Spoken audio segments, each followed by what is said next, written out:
लाडकी बहीण योजनेसंदर्भात मोठी अपडेट समोर आली आहे। जानेवारीचा हप्ता महिलांच्या खात्यात कधी जमा होणार या संदर्भात महिला व बाल कल्याण मंत्री अदिती तटकरे यांनी काही दिवसांपूर्वीच माहिती दिली आहे। दरम्यान यावर आता स्वतः उपमुख्यमंत्री अर्थमंत्री अजितदादा पवार यांनी भाष्य केलंय। ते म्हणाले की लाडकी बहीण योजना कोणत्याही परिस्थितीत चालूच राहणार आहे।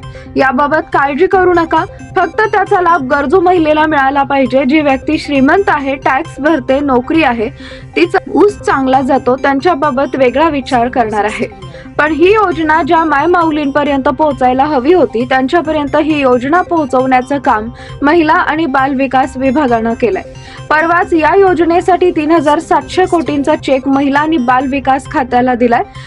26 तारखेच्या आत लाभार्थी महिलांच्या खात्यामध्ये या योजनेचा हप्ता जमा होईल असं अजितदादा पवार यांनी म्हटलेलं आहे।